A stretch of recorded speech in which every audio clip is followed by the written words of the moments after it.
Voilà. Bonjour à toutes et bonjour à tous. Je suis vraiment ravi d'introduire cette première session aujourd'hui. Euh, Dans la région, comme vous le savez probablement, le réseau hospitalier, là on parle d'hôpital, on sort du projet. Le réseau hospitalier est organisé avec des structures de taille différentes. On pense au CHUV, gros hôpital, on pense au HUG à Genève, mais il y a aussi d'autres structures comme l'ensemble hospitalier de la Côte. Merci et je vous prie d'accueillir le docteur Michael Derame. En l'occurrence, ça faisait un peu plus de 22 ans que j'avais pu fouler à nouveau le sol de ce bâtiment, un bâtiment dans lequel j'ai réalisé ici un master, début des années 2000.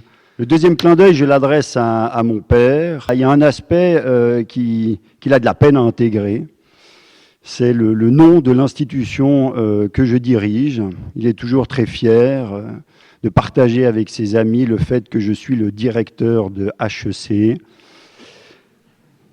Alors bon, évidemment qu'entre HEC et HC, il peut y avoir une certaine confusion, vous admettrez.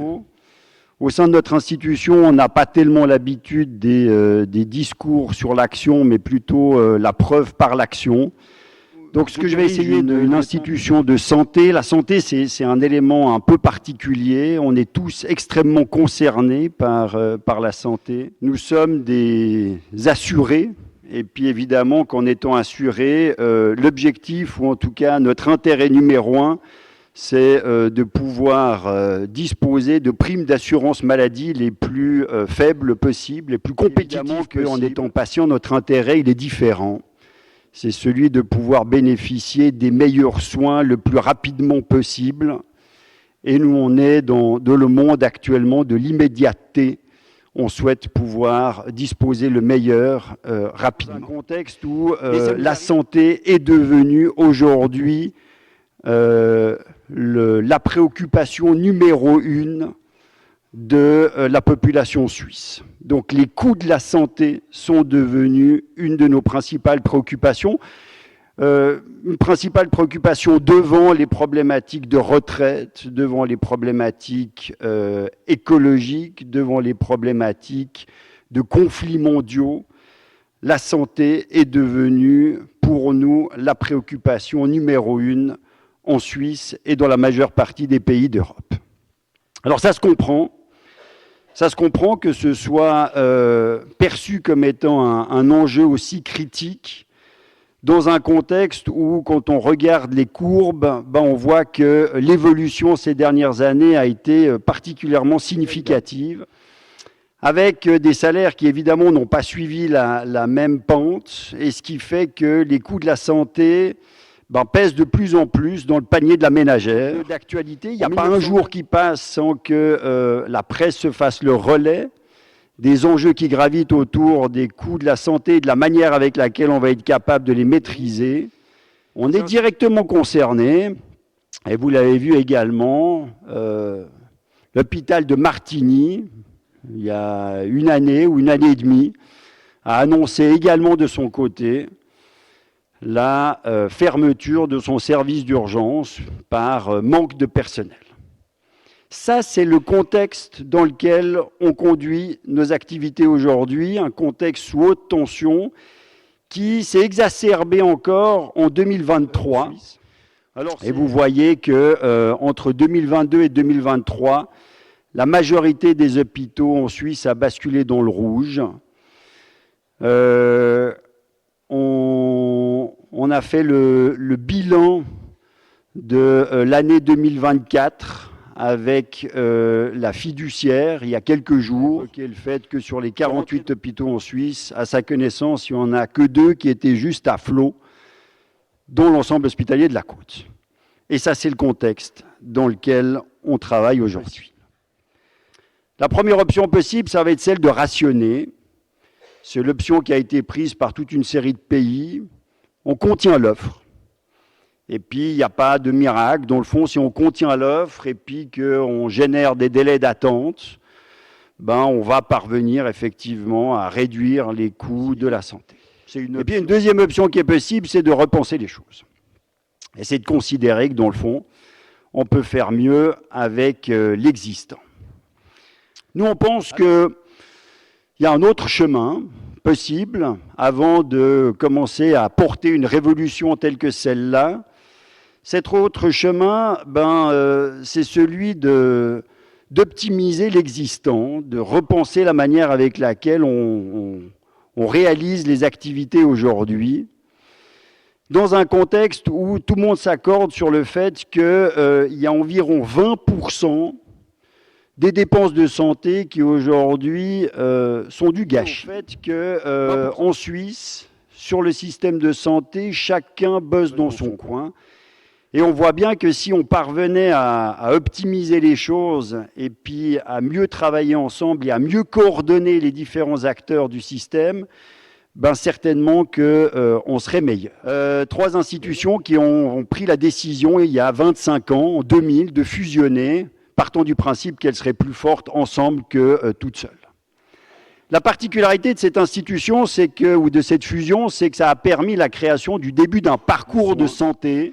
Et la particularité de notre institution, qui n'est pas très commune, c'est qu'on a complété ce parcours avec la médecine de premier cours. On a 25 centres médicaux. Dans le fond, ce qu'on a fait, c'est qu'on a rallié la médecine de ville à la médecine hospitalière, partant du principe que la bonne médecine, c'est une médecine de proximité, avec des professionnels qui se connaissent, qui partagent des liens de confiance et qui partagent un même système d'information. L'ensemble hospitalier de la Côte a ainsi évolué en 2000 de cette structure hospitalière à un réseau de soins coordonnés. Voici à quoi ressemble notre institution aujourd'hui. On est présent sur une 30aine de sites. C'est une 40aine de spécialités médicales. On a évolué sous la forme d'un réseau, unique sous cette forme en Suisse, il n'y a pas d'équivalent, au service de la santé de la population d'une région. Lorsque votre médecin généraliste il est sur le campus de l'EPFL, dans le centre Arcade EPFL, et qu'il suit un patient qui a été pris aux urgences de l'hôpital de Morges le week-end dernier, il accède à son système d'information et à son dossier. S'il fait une radio au centre médical, la radio elle est lue par les radiologues de l'hôpital. Si les radiologues de l'hôpital voient qu'il y a une complication, ils peuvent solliciter l'avis d'un pneumologue ou d'un cardiologue sur site. On a évolué sous la forme d'un réseau qui est reconnu par PwC, qui sort annuellement un rapport que je vous recommande par ailleurs, sur les enjeux du système de santé, puis la manière avec laquelle ça vaut la peine de s'en préoccuper. On a évolué sous la forme d'un réseau qui est un modèle, qui est notamment un modèle recommandé dans le cadre de cette publication 2020 par PwC, qui permet d'optimiser la coordination entre les acteurs de santé et donc d'être meilleur. Une évolution qui nous permet encore, comme évoqué tout à l'heure, d'être équilibré, d'être stable, et qui est reconnue comme une institution aujourd'hui performante. Il y a 2 ans, il y a eu un élément particulier dans le canton de Vaud qui a été la planification hospitalière. On a pris tous les hôpitaux du canton, on les a mis dans un tamis, on les a comparés, et puis on a pu appréhender dans le fond quelle était la performance d'un hôpital par rapport à l'autre. Et belle surprise, on a pu constater à ce moment-là que nos 3 sites sortaient en top list dans le cadre de la planification hospitalière vaudoise. Il y a un élément qui nous embête un tout petit peu dans le système de santé actuellement, c'est qu'on est dans un cercle vicieux inflationniste. On est dans une logique où, dans le fond, vous avez un assuré qui paye des primes d'assurance maladie. Quand il est patient, son objectif de son côté, c'est de pouvoir bénéficier de soins rapidement. Donc, il sollicite des prestataires. Le prestataire, il réalise des actes. Et puis, l'assureur, il répercute les coûts qui sont payés par des assurés. Donc ça, c'est le système de santé suisse tel qu'il existe aujourd'hui. C'est un cercle vicieux, inflationniste. Et c'est une des raisons qui amène à cette pente de 27 degrés dont j'évoquais tout à l'heure.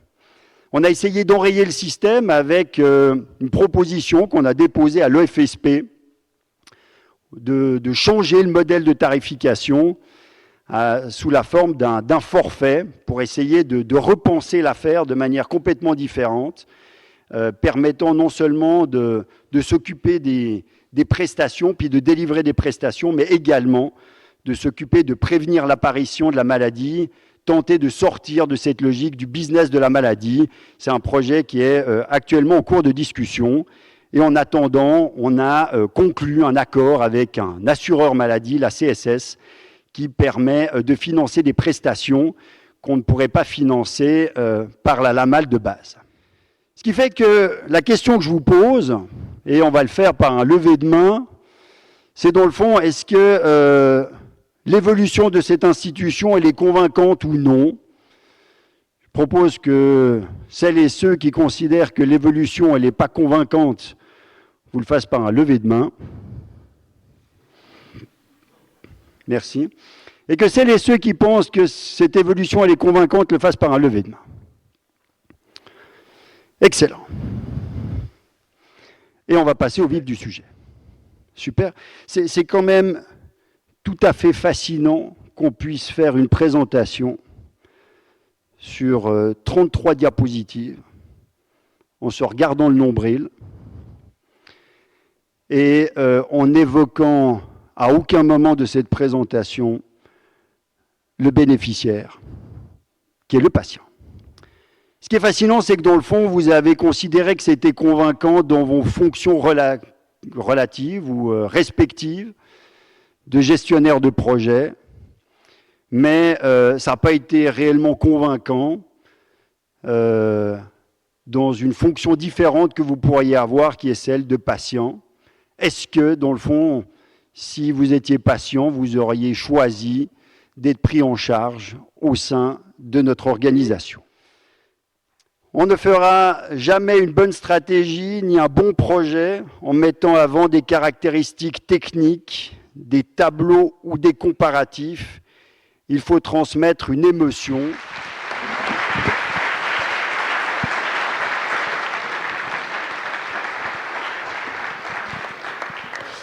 Un tout grand merci, c'était vraiment hyper passionnant et en vous écoutant, on se dit, j'en suis convaincu, étant moi-même dans le domaine hospitalier, mais qu'on voit, pour faire le lien avec le management de projet, que finalement, à travers le parcours du patient, le parcours du client, finalement, aujourd'hui, les patients sont aussi des clients, naturellement, qu'il y a toute cette notion de coordination, de communication, de processus dans un contexte d'obligation de moyens, comme vous l'avez bien expliqué, qui est particulièrement complexe. Et donc, en ce sens, la présentation que vous avez faite, et j'ai trouvé, était particulièrement intéressante. Est-ce qu'il y a des questions dans la salle ? Question un peu bête par rapport à la fameuse pente que vous avez mentionnée tout à l'heure. Je ne parlerai pas des performances sportives, ça, on en parlera tout à l'heure. En revanche, est-ce qu'il n'y a pas aussi cette logique d'augmentation de coûts de par le vieillissement aussi simplement de la population? Enfin, est-ce que c'est qu'une question vicieuse, ou est-ce que je veux dire au niveau de cette évolution-là, ou est-ce que parce qu'on considère qu'aujourd'hui, je ne sais plus le chiffre, mais il y a une personne sur 10 maintenant qui a plus de 60 ans partout dans le monde, hein, c'est pas qu'en Suisse, ça n'induit pas aussi le fait qu'il y ait une augmentation des soins et donc fatalement des dépenses. Enfin, voilà. Alors bon, j'avais fait, je crois que c'est même dans cette salle, une petite conférence, un petit symposium il y a 20 ans sur est-ce que le vieillissement de la population est-il responsable de l'augmentation des coûts de la santé? La réponse est oui, mais à la marge. On estime qu'environ 15% de l'augmentation des coûts de la santé sont liés au vieillissement démographique. Alors vous avez raison que la corrélation est directe, hein. Plus on vieillit, plus on consomme de soins. Le vieillissement est le principal facteur de risque dans la consommation des soins. Mais pas que, et de loin pas que. L'augmentation des coûts du système sont liés à toute une série de facteurs. Le premier, c'est que le système s'est emballé. Et puis, il y a des facteurs très tangibles comme l'innovation technologique, par exemple. Vous regardez les prix des derniers traitements d'immunothérapie ou oncologiques et ça donne une partie de la réponse. Je fais partie du réseau depuis le 1er janvier de cette année, suite à une émission TV J'ai téléphoné à Aubonne, puis à Morges, et Aubonne et Morges disaient quoi? Quel réseau? EHC, c'est quoi? Et finalement, c'est l'assurance CSS qui m'a renseigné. Voilà.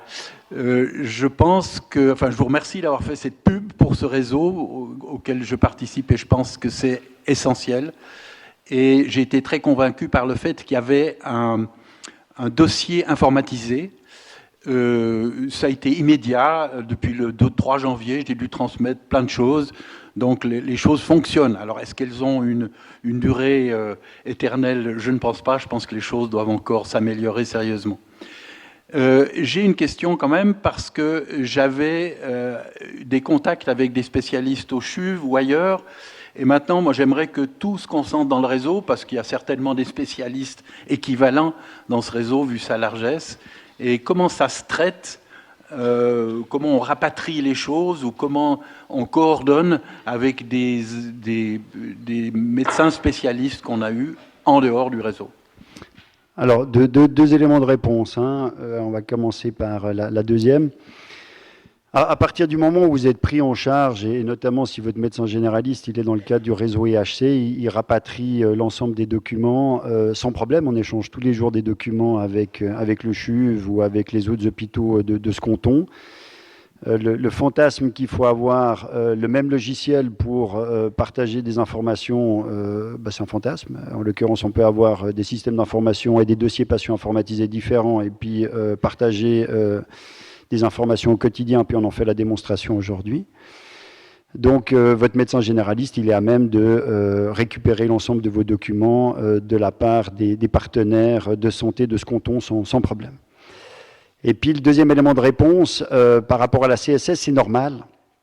C'est normal que ni Aubonne, ni Morges ne vous évoquent ce réseau-là, parce que, en fait, nous, on n'a pas vocation à faire la promotion d'un assureur maladie.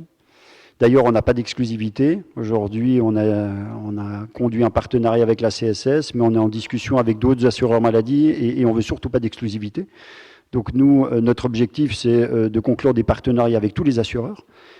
Ce qui nous intéresse dans ces partenariats, c'est que ça nous permet de financer des prestations qui ne sont pas finançables par la LAMAL, notamment des actions de coordination et de prévention. Donc c'est ça qui nous intéresse. Et puis, ce qui fait qu'on ne demande pas à nos professionnels de faire la promotion d'un produit d'assurance plutôt qu'un autre.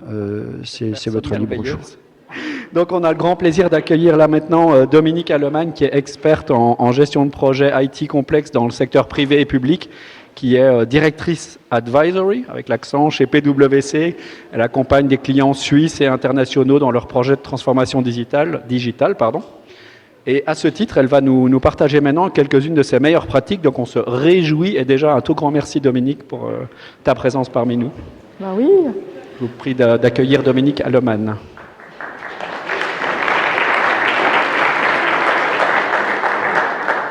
Merci. Donc bienvenue. Et puis, je suis très contente d'être ici avec vous. J'ai un gros défi, c'est qu'il faut que je parle droit, parce que si je me tourne, c'est pas bien. Donc ça va être un peu rigide, mais j'espère que je vais vous tenir en haleine avec la partie donc de mon expérience par rapport à des grands projets ERP. Ça peut aussi être de la digitalisation, et effectivement je dirais ces 15 dernières années je me suis spécialisée dans tout ce qui est SAP. Donc je vais essayer de ne pas trop parler des SAP, mais quand même un petit peu, parce que c'est quand même le sujet de mon expérience. Déjà, je vais tout de suite vous demander de dégainer votre outil favori, parce qu'on est dans la digitalisation, et je vais vous poser 4 questions, et je vais vous demander de répondre aux 4 questions, et ensuite de... Ok, bon, donc tout le monde connaît Microsoft, premier éditeur de logiciels mondial, juste que vous sachiez, donc il y a 12% de personnes qui ne connaissent pas SAP, donc c'est très bien, ils vont apprendre quelque chose, et tous les autres, vous pouvez quitter la salle. Non, j'espère que vous allez rester, que je vais quand même vous apprendre quelque chose.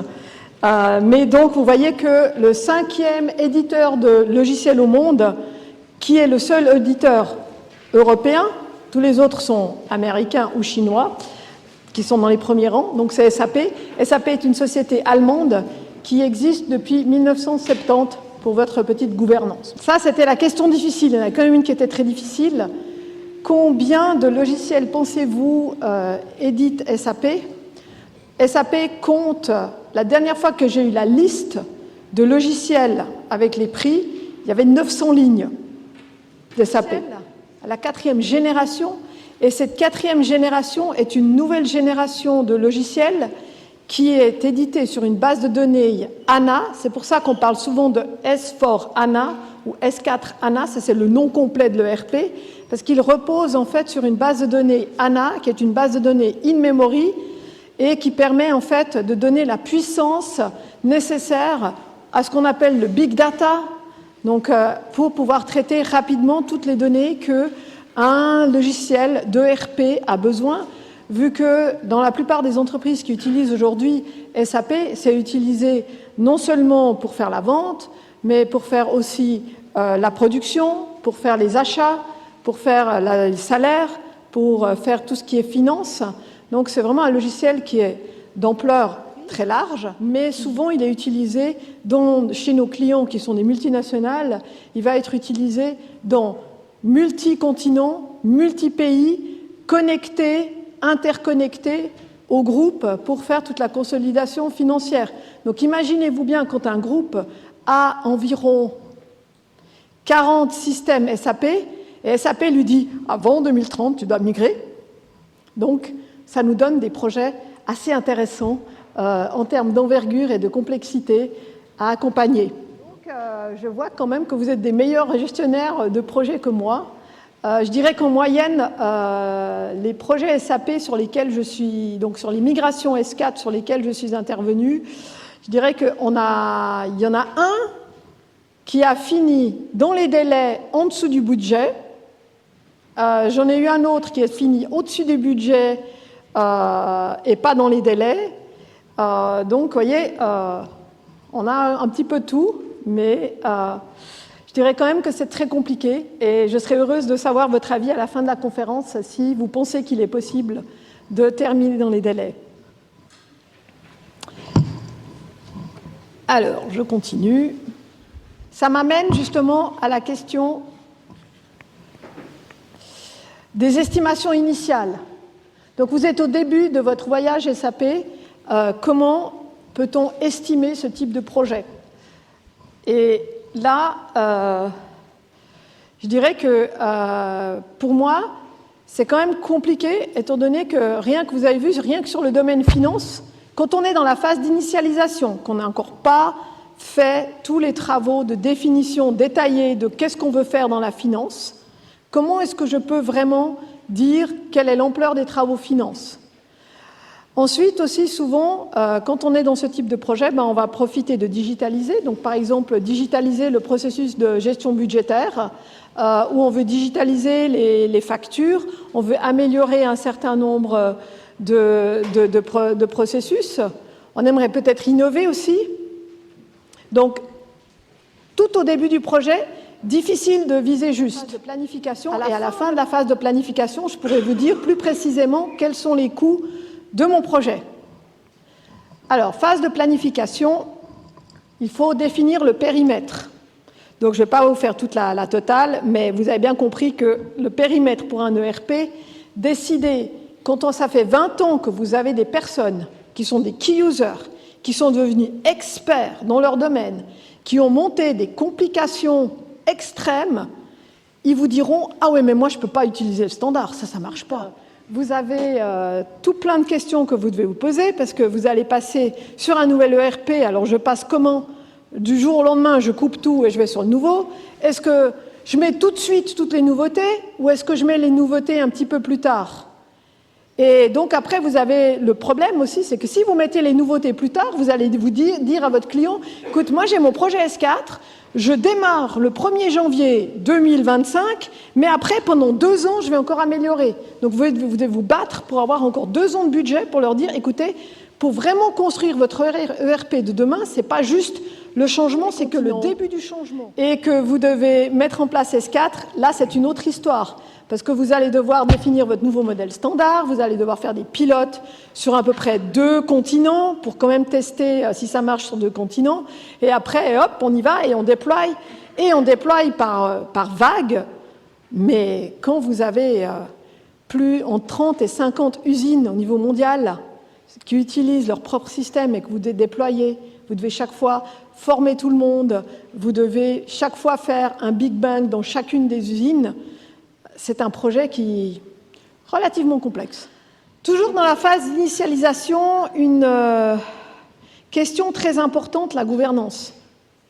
Est-ce que je vais faire un programme avec des projets? Est-ce que je vais faire un projet avec des sous-projets? Donc, qui va prendre les décisions? C'est le comité de pilotage des projets, c'est le comité de pilotage des programmes, un espèce de jeu de ping-pong et de pouvoir très compliqué, très compliqué. Donc, vous avez fait votre planning, vous avez défini votre organigramme, vous avez décidé que vous allez faire appel à un prestataire, donc il faut faire un appel d'offres. L'appel d'offres, de nouveau, petit projet, surtout quand on est service public, ça va prendre 6 mois minimum si on n'a pas de recours. Si on a des recours, on est « zut, je dois encore faire 3 mois ». Donc là, à nouveau, beaucoup de questions à se poser. Et puis, donc aussi, des questions à vous poser, parce qu'aujourd'hui, bien sûr, ici en Suisse, on coûte beaucoup trop cher. Donc, on est obligé d'utiliser, sur nos grands projets technologiques, on nous demande de plus en plus d'utiliser du nearshore, de l'offshore. Donc, ça, c'est des questions que vous devez vous poser par rapport à votre appel d'offres, de manière à ce qu'on puisse vous répondre de la manière la plus performante possible. Donc, il est temps d'attaquer la phase la plus complexe du projet. C'est la phase que moi, j'appelle de réalisation. Vu que c'est dans la phase de réalisation où on va mixer en fait la partie de design et la partie de réalisation. Donc, mon conseil, c'est, si on veut faire de l'agilité, c'est défini dans la phase de planification. Comme ici, vous voyez, mon exemple de planning où on a décidé, cette fois-ci, on est en mode Scrum. On a des Scrums qui vont durer 4 semaines. Et pendant chaque 4 semaines, il y aura une livraison fonctionnelle. Donc, on a défini ça dans la phase de planification, on a défini l'outil, la méthode et les cycles, et quand doit être livré quoi. Autrement, vous n'y arriverez jamais. Ok, vous travaillez en mode agile, ça c'est bon, vous l'avez défini, vous avez défini votre planning, mais cette phase de réalisation, elle est longue. Et on sait très bien que vous êtes des chefs de projet, on est là pour gérer les imprévus. Il y en a toujours. Et c'est pour ça qu'on fait des plannings, c'est pour pouvoir se dire « Ah ben zut là, j'ai une de mes ressources qui était le consultant finance qui a convaincu toute la finance qu'à la place de faire ça, on va faire ça. Eh ben il va sur un autre projet. Super. Il y a des consultants qui vont changer. Le key user finance qui travaille avec son copain, le consultant finance, du coup, il quitte l'entreprise parce qu'il, lui, va aller devenir consultant finance avec l'autre consultant. Maintenant aussi, vous avez certaines fois d'autres projets qui arrivent et qui prennent la priorité, qui vous font arrêter votre projet, ou cannibalisent tout d'un coup, événement imprévu, d'accord? Niveau informatique, ça arrive. Je ne vous dirai pas lesquels, mais il y en a plein qui arrivent et qui tout d'un coup font que toute l'équipe informatique, pendant 1 mois, elle est prise sur un autre projet plus prioritaire.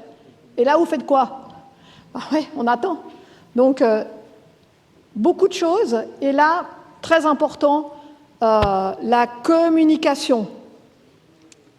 Pour moi, en tout cas, dans ces longs projets, quelque chose que j'ai appris, c'est de savoir communiquer aussi bien avec les utilisateurs, les équipes techniques et la hiérarchie. Donc j'arrive à la phase, l'avant-dernière phase, c'est le déploiement et après on fait la clôture. Comme la phase de réalisation, elle a pris plus de temps, qu'est-ce qui se passe? Comme toujours, on ne déplace jamais le démarrage, c'est très rare. Okay? Le Covid m'a permis de déplacer un démarrage, mais autrement, les autres, généralement, quand vous avez décidé que vous allez démarrer à une certaine date, et c'est là où la chatte a mal aux pieds, c'est que vous prenez plus de temps dans la réalisation, Et si vous n'avez pas un tout petit peu anticipé, ben votre phase de test, elle va être très compliquée. Donc, on a fait les tests, on prépare le démarrage. À nouveau, le démarrage, c'est quelque chose de très technique, vraiment technique. On prépare à peu près, pendant 6 mois, on va préparer la séquence du démarrage. Comment j'arrête l'ancien et je démarre le nouveau. La phase de clôture, je ne la fais pas, d'accord? Parce que nous, les consultants externes, nous, on a toujours la belle vie. On est renvoyé, dès que le projet est fini, nous, on est renvoyé. Donc, je ne fais pas de phase de clôture. C'est le chef de projet du client, s'il a le temps, il va faire sa phase de clôture. Il va nettoyer 5 ans de documentation projet. Il va faire son petit rapport de leçons apprises pour un projet que je vais refaire dans 20 ans, très utile. Et il va aussi, je l'espère pour lui, retrouver un nouveau projet de cette ampleur-là, parce que c'est, comme je vous ai dit, ce type de projet, c'est tous les 20 ans, une fois dans une entreprise. Ce n'est pas quelque chose que vous risquez de refaire.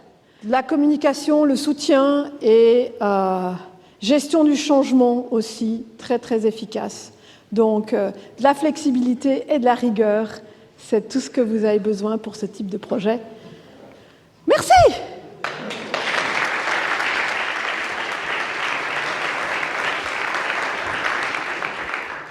Un tout grand merci, Dominique. C'était passionnant. Pour être complètement transparent, parfois, il y a certains acronymes, j'ai dû un peu m'accrocher parce que c'est pas mon domaine, mais après, je me suis raccroché, c'était passionnant, c'était excellent. Un grand merci en tout cas.